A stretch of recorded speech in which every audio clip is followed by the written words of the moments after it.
everyone, I'm Olwen Cade and this is Olwen Cade Living Soulfully Tuesday Night Live for the 18th of August 2020. And what a week it has been, or even a fortnight, when we consider here we are in New Zealand again with lockdown in certain areas and levels of lockdown, and we're back with COVID in our community, which is a bit of a shame, isn't it really? But I consider that we're very fortunate as compared to a lot of the rest of the world. So it's time to count our blessings and consider how lucky we are. Tonight's conversation is about love, and it is about the intimate love relationships that we have. And we have many different kinds of relationships in our lives. We have our family relationships with our parents and our siblings and our children, and we have friendships, and we have our relationships with our extended family. We have colleagues, we have people we're associated with in our clubs and groups, and many different kinds of relationships that we have. But the one that is probably the most challenging to all of us, and especially if you know we're struggling in that department, not finding someone, or we've had difficult relationships, or perhaps we've lost someone and we're grieving for them, is our intimate relationship, that marriage, living together, intimate relationship that we have, which is very different to all the other relationships that we have. And so from a soulful perspective is, how do we go about finding that special someone? And how do we recognise them when we do find them? And is there such a thing as a one person for everyone? Is there that really special someone that exceeds everyone else? So I'm going to start with a little bit of background just in the whole area of how, as souls, we seek each other out.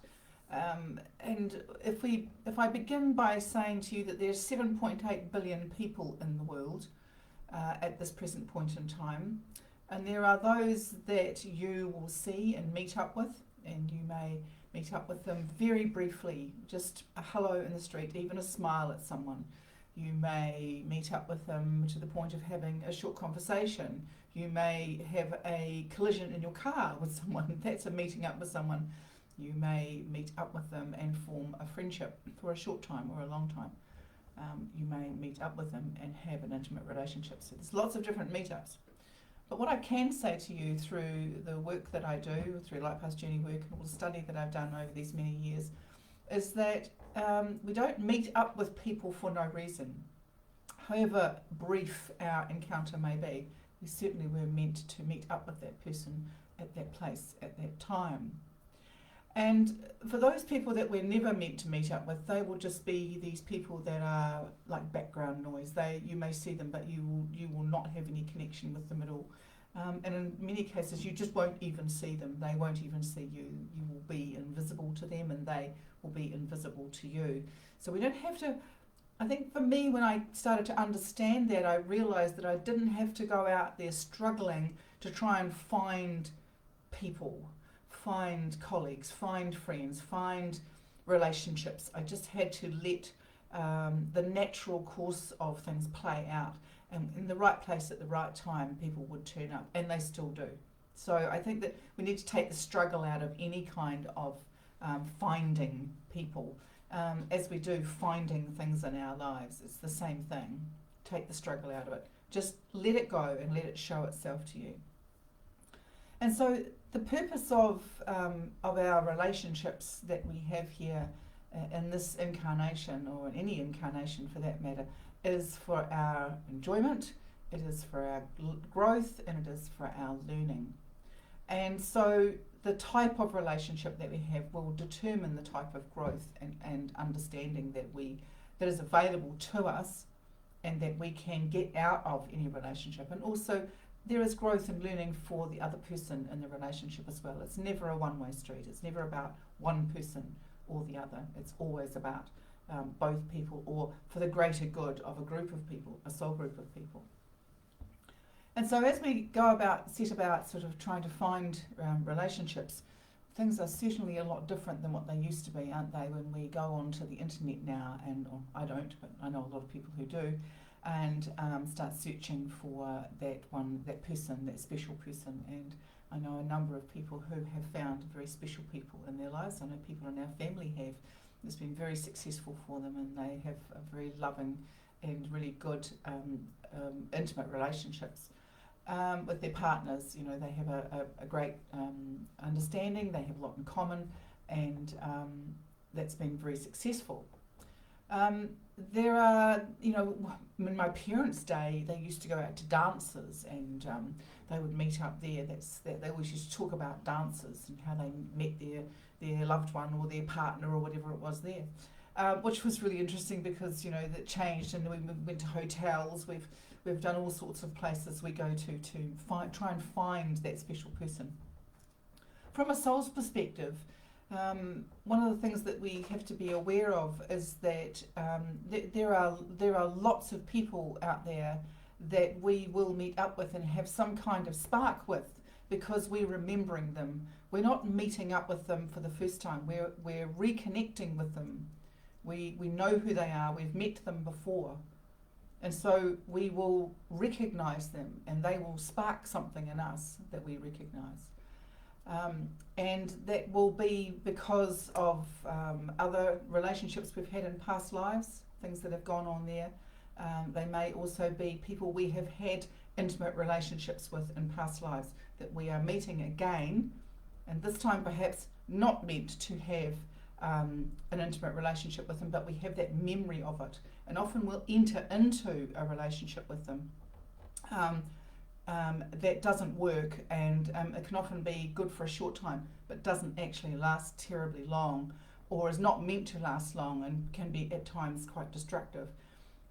Just know that whatever length of time or whatever kind of relationship that you have, you'll always be learning something. It's never for nothing. And I know I've said it myself, and I've had lots of other friends and people say to me, you know, that was a complete waste of X amount of years or months or whatever. It is never wasted. It is always really, really important that we take the learning from it. That, you know, we had that opportunity to connect, and because of the recognition from past existences, we have entered into a relationship that perhaps should have stayed as a more platonic relationship, and it didn't. That's okay. There's nothing wrong with that. As far as the looking for that real deep soul relationship, then that takes a little bit more work on our part. It means that we have to do some really serious work on ourselves, and that we really should be in the place that we are meant to be and doing what we're meant to be doing in order to be able to do that. Now, how do we do that? That's the $6 million question, isn't it? That's the lotto winning question. And the answer is very simple. Is that so often we are not following our true path. We're not doing what we should be doing. We're often living our lives based upon a number of things. And that's existence. It is making sure we have a roof over our head. It is everything about survival. And not a lot about what is really truly inside of ourselves, and what makes our hearts sing, what makes us feel really, really happy. And I think that's really important that we recognise that when we are actually on that path and we're actually living that life, that person will show up. And I've said this many times before to people, friends, and so on, is that you have to understand that they're looking for you too, that you've set this up before you came here, that you would meet up, and there is free will, and there are all kinds of other things that are involved in us not meeting that particular person. That we could have taken that road instead of that road. We could have entered into a relationship, as I said, that could be with someone who we may have had an intimate relationship with before, and thought that that's what it was, and it actually wasn't.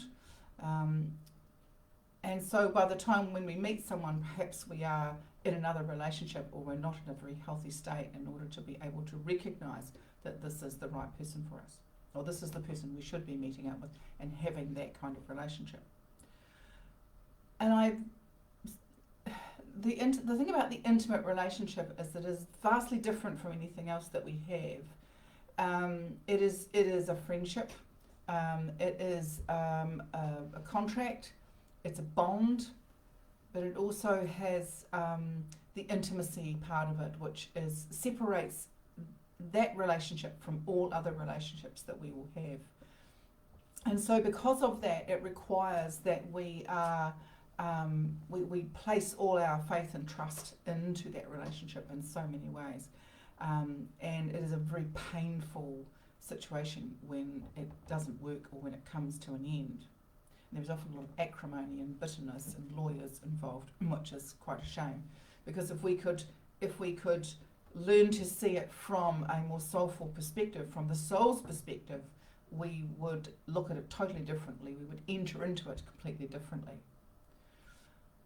Whether you've met your soulmate or not, and that's the next word, soulmate. That is often, excuse me, thrown around, twin flame, all those things. You may have heard them before. I use the word soulmate very cautiously, because soulmates can also be really good friends. They can be people that you feel really akin to and very connected to.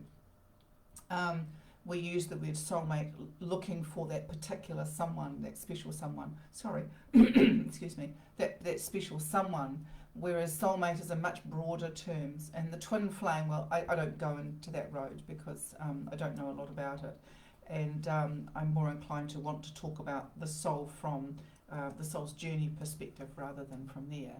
But what I will say is that from my own experience and from my many years of work in this field, that when we do meet those people, sometimes we are meant to have long-lasting relationships with them, and sometimes we aren't, which sounds like a contradiction, but it's actually not.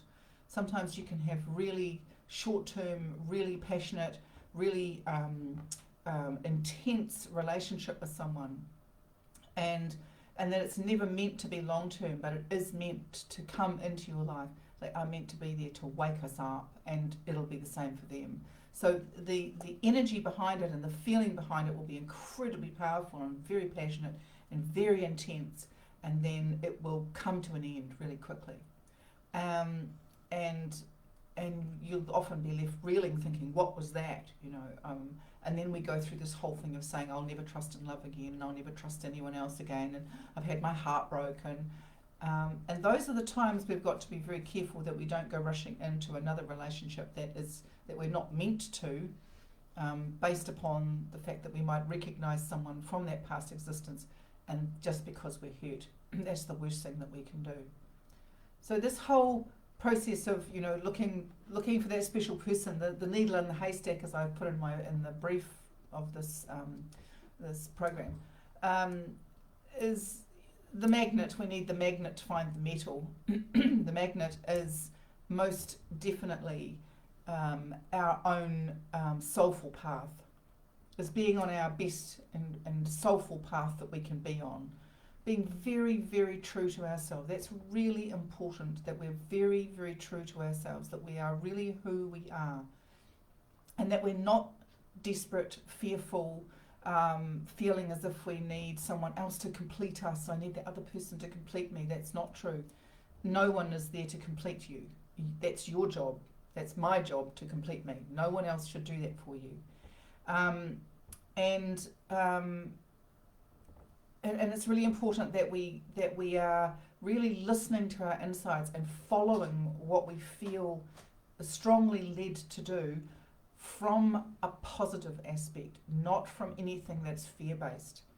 As soon as we get into anything that's fear-based, when we're looking for that special someone or that special really relationship that it really ignites us, we're in trouble.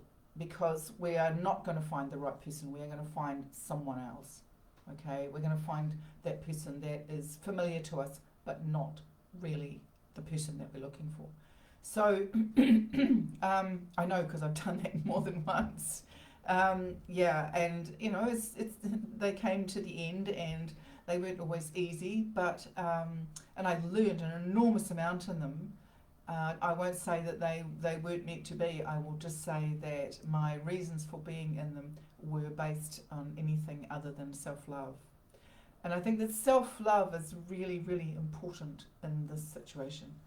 Self-love is the part of us that will listen to our quietest voice, that will perhaps tell us that we haven't reached that point yet, we haven't found that person yet, that perhaps we need to keep looking, which is really tough when you so want to find that someone, when you so want to have that person in your life. You want that deep, meaningful, real connection, that real deep soul connection with someone, and it's just not happening.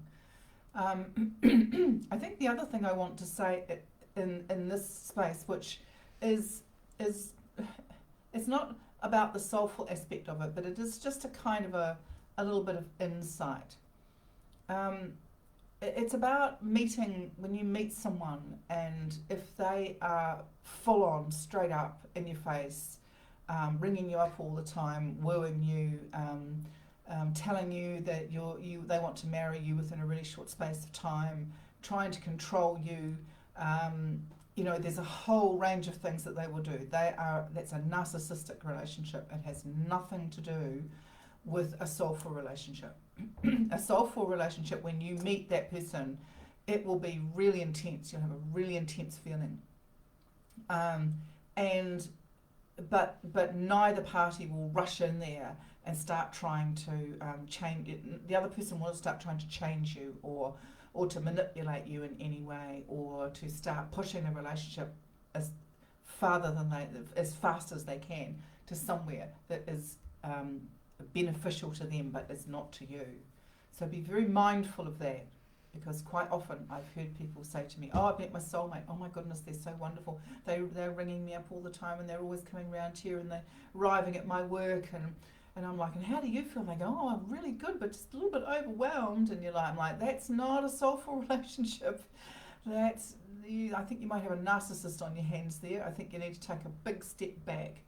So it's very much about understanding what that soulful relationship feels like. And if you haven't ever done that, if you haven't met that person yet, then you haven't, and you will know.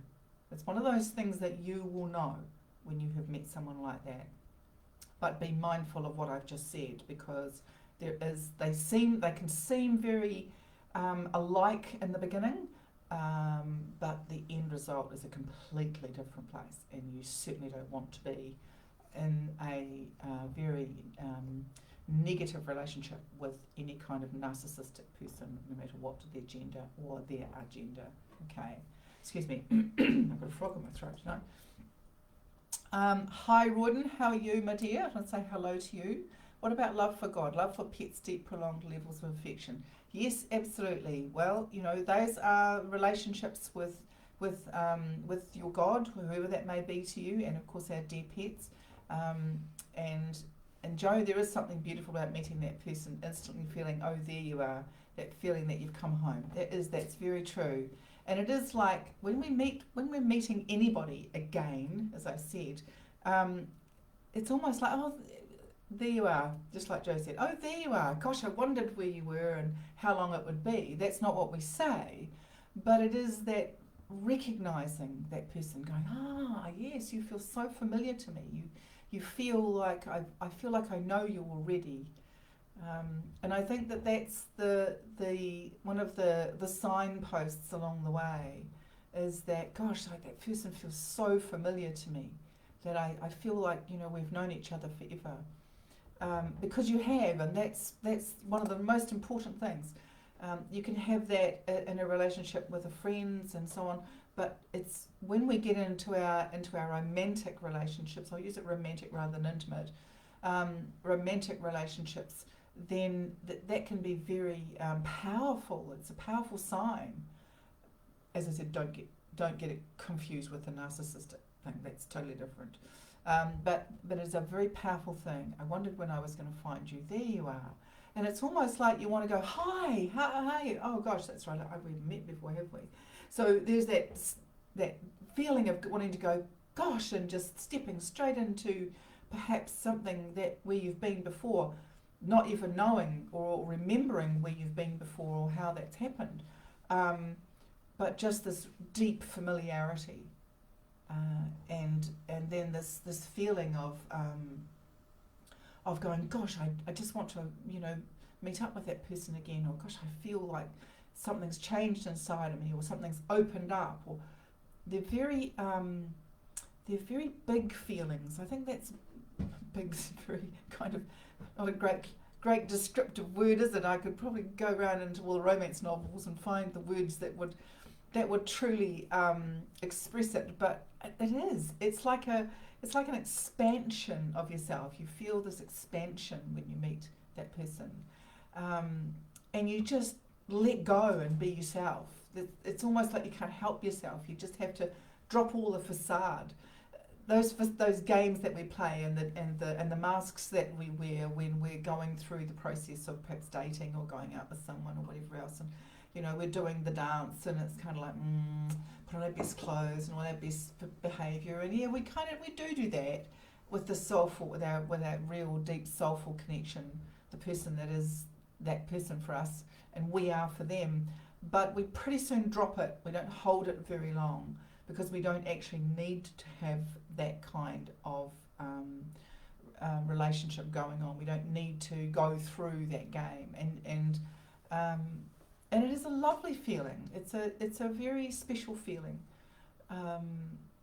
and it is a two-way street. It does come from both sides equally. That's the nice feeling about it, is it comes from both sides equally, that you are equals, and one is not has any more or less feelings than the other, and there doesn't have to be any kind of pretense. I know I've just touched on that, but you can get down to what you're really all about a lot quicker than you could if you were if it wasn't the right relationship for you, and it is very positive, as opposed to what I was talking about before, is that when you meet someone who's perhaps their intentions aren't quite honourable, there will be signs, and there will be feelings that you have, uncomfortable feelings, feelings that you sort of go, oh, they don't feel nice to you, they don't feel comfortable to you, they make you feel a bit kind of wary and on edge slightly, whereas when you meet the person that is that really deep soulful partner that you've been looking for, and we all have one of those. People say, oh, I'm never going to have one, it's not for me. I think that's not true. That's not true.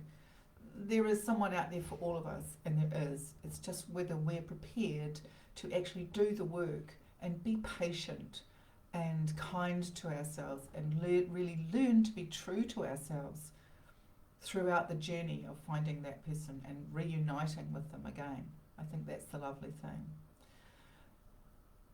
I know from past experience that, and through my Light Path Journey work, when I take people into Light Path Journey work, is that we're often looking for answers as to why we are together and why we have turned up together again in this lifetime, and what that's all about.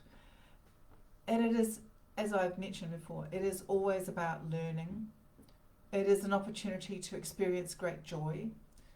It is also, on the other hand, an opportunity, and that sounds like a strange thing to say, to experience great loss as well. So for those people who perhaps meet up with their really deep soulmate, that very connected person, and then they die and you lose them, or something happens and the relationship doesn't work out the way that you thought it, there is a huge sense of loss, and that is actually part of the learning as well. And I remember Richard Bach in Illusions and Bridge Across Forever, he talked about meeting his really deep soulful partner, and it was a really amazing relationship, and he wrote quite extensively about how they got together and their life together and so on. And then, a couple of decades ago, they parted company, and all of his readers were aghast. They were just like, "What happened? She's supposed to be the most, Leslie Parrish, I think her name was. she's supposed to be the one, you know, how could this happen? We've all invested in this, that this was going to last forever. And his answer to that was, at the end of Illusions, he wrote, one of the last things he wrote was, none of this could be true, I think, or none of this may be true, words to that effect. And he forgot to write that on Bridge Across Forever, which meant that, you know, this was what it was for the time, and that they came to this point where they had done everything that they needed to do together. They had done all the things they had come to meet up together and accomplish together. And it was time for them to go off and do other things. And that happens, you know, it's this whole thing that marriages for life has been truly, or relationships are for life, has been well and truly blown out of the water in the last however many years. And that, you know, relationships aren't like that anymore. They will last for short periods of time or longer periods of time, and then perhaps the two people in them will go, unconsciously will go, this is the end of it, and one will feel that more than the other, and they will go. And then there will be a lot of acrimony and a lot of pain attached to that. So I guess, you know, going back to the needle in the haystack again, if you're looking for love, if you're looking for that special person, then the place to start is to look in here, is to look inside yourself. That's where you need to look. And you need to go, am I being, as I think Neil Donald Walsh quoted, the grandest version of the greatest vision of myself? Am I really being that person? Am I really living my real life and my true life? Am I on the path that I should be on? Because that's more than likely where you're going to meet them. That's where they're going to be. They're not going to be down some dark place somewhere waiting for you, because you don't recognise yourself when you're down there, and how do you think anyone else is going to recognise you and see you in the light that you need to be seen in and want to be seen in when you are in that space? And of course the old fairy stories of, you know, how they all lived happily ever after, and you know, the princess kissed the frog and she turns into a prince and all those other things. They're lovely ideas, and the sentiment is that, you know, there is this great relationship for these girls, these women who are off sort of, you know, poor means or have had something terrible happen to them. We need to kind of get past that and realise that we're more modern than we have been before, and that we all have choices to be the best people that we can be, and not be some poor downtrodden person and need to be rescued. As soon as we need to be rescued, we're in big trouble. If you're looking for someone to rescue you, and that is the sole source for your relationship, looking for a relationship, then you're going to be really bitterly disappointed, and all it's going to do is become a codependent relationship that isn't the greatest. So being the best version of yourself is really, really important, and that's the magnet, and that's how you find the needle in the haystack. And I hope you do find your best person. I hope you do. Or one of the best people, because there often are more than one. We think there's only ever one, but that's not true. There are many opportunities for us along our soul's journey in this lifetime and other lifetimes for us to meet up and have really deep, rich, meaningful, wonderful relationships. And they're not all going to be beer and skittles, and they're not all going to be straightforward and plain sailing and right off into the sunset. They are going to be challenging, and they're going to make us work hard and dig deep, and learn to not be a codependent and so on. They're going to make us look at ourselves really, really hard to see who we are and what our purpose is here. So before I finish up, because it's 7:29, I just want to say that the Connecting with Your Spirit Guides Through the Pendulum group workshop is starting tomorrow night on Zoom, 8 o'clock. The link for it is on the side here, in the description and so on. Join us. It's a wonderful event. The first group of people who joined the group back a few weeks ago, we still meet up on a Thursday night and just have lots of fun. and share our journeys together. We're just enjoying having friendship together, which is wonderful. So that's the sort of thing that you can look forward to, and the sort of thing that you can be a part of if you want to. And how does that work? Well, basically you've got a pendulum and you've got a board with letters over it, and for many, many decades now I've actually been connecting with my spirit guides in this way, where I hold the pendulum over the board and they spell out, they connect through me and they spell out. If you want to get a book out, John, I'll show you the sort of, I won't show you what's written in it, but I will show you the many, the book, this is just one of many books that John and I have filled over the years, pages and pages of dialogue from the guides, insights, spelled out messages. I do the pendulum work and spell them out, and John does the writing. And I also have other ways where you can dictate yourself. And the ladies from the group, who are part of the group at the moment, have had some absolutely outstanding messages from the guides through this medium, and they're still coming. Powerful things that they've had come through that have been really changing for them, really shifting for them, and they continue to be. So I hope that you can join us. You can still sign up, it's not too late.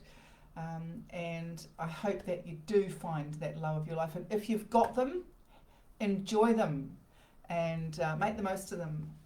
Yeah, I've got mine. And don't forget to tell them how much they mean to you, okay? So thank you all for coming. Really, really enjoyed it. Thank you all. Lovely comments. Hi, Jenny. How are you, dear? And lovely to have you here. And we're going to struggle to find her in lockdown. Yeah, well, don't worry. She's out there and she's looking for you too, mate. So you just hang in there, all right? Okay? It's lovely to have you here. Thank you all for now. Bye for now.